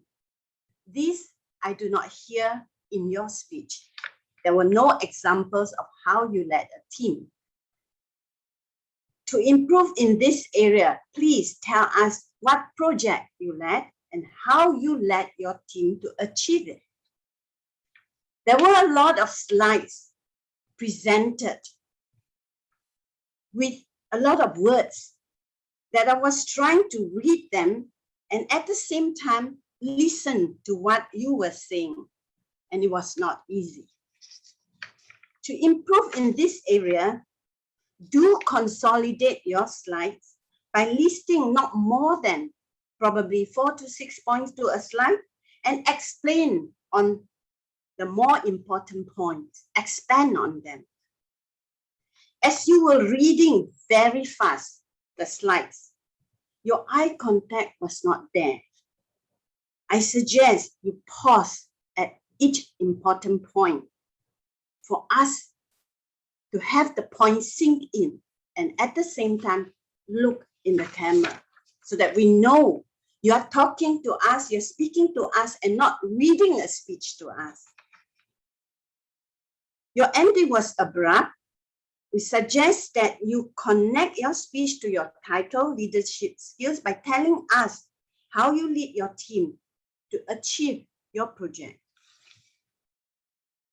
You did a good job by incorporating slides into your speech. Well done. To bring your speech to the next level, minimize the number of points in your slides 4 to 6 so that it's easier for us to follow you.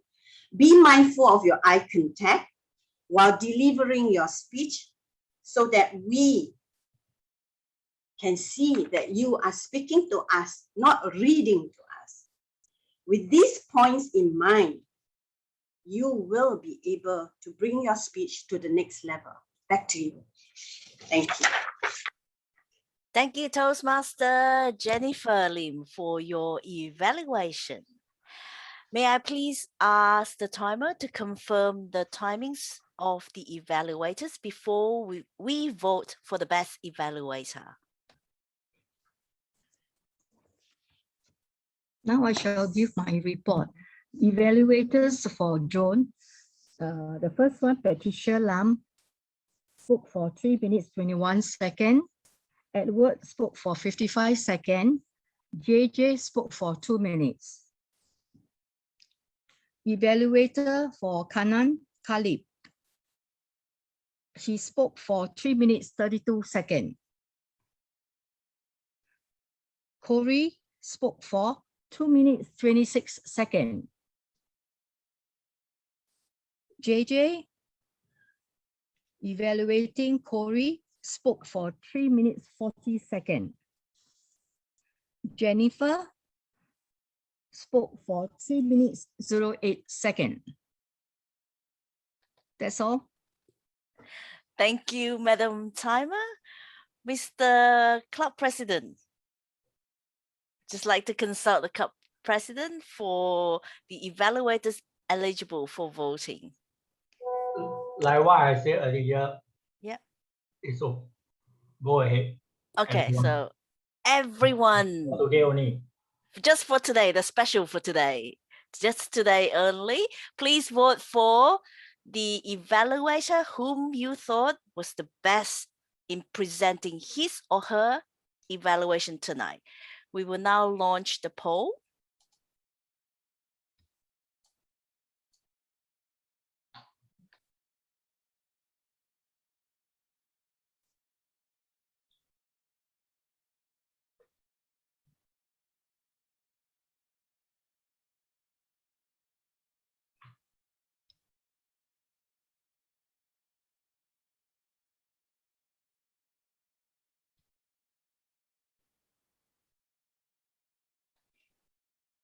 %81 completed.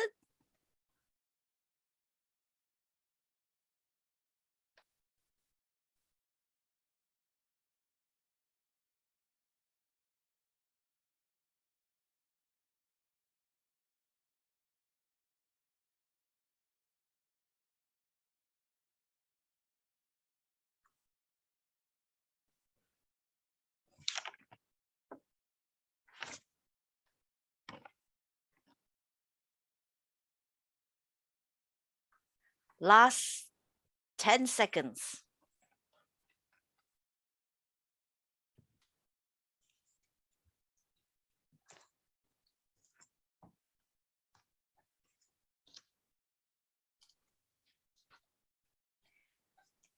Thank you everyone for casting your vote.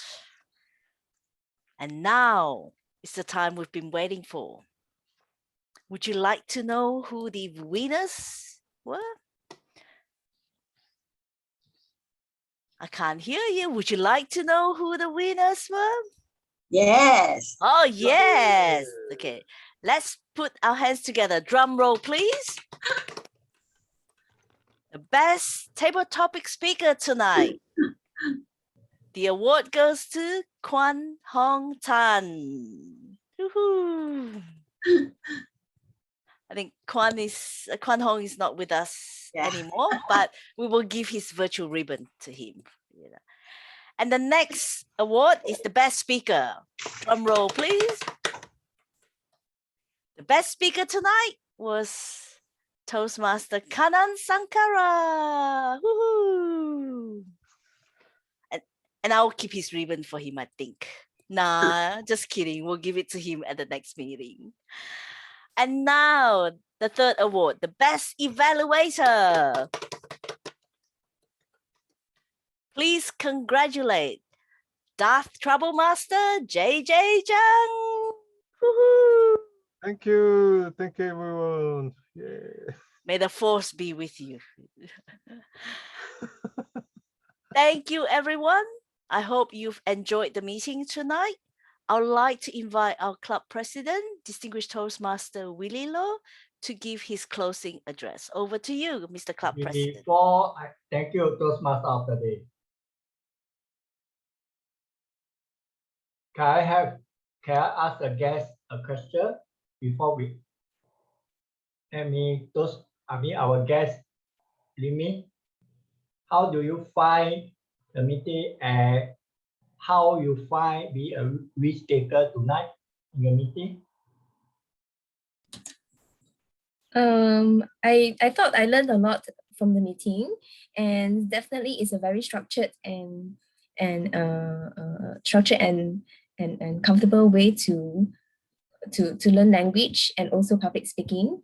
And definitely I took a risk by taking up the Toastmaster membership. Do you call that? Yeah, to join this membership. Yeah, thank you. Thank you. Our two new members, Toastmaster Patricia Day, not Patricia, Patricia Day. How you find the meeting as compared to the one that you attended 2 weeks ago? This one is wonderful. 2 weeks ago, beautiful.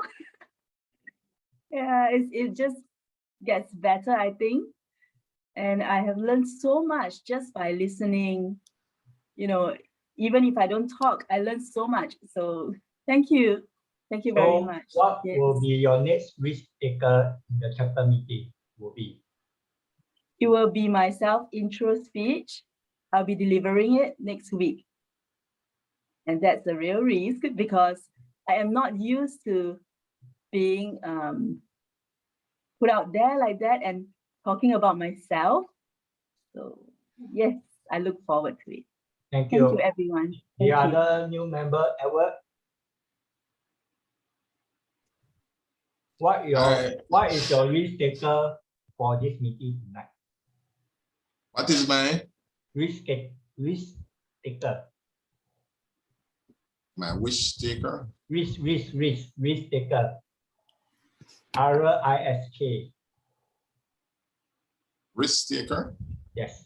Please.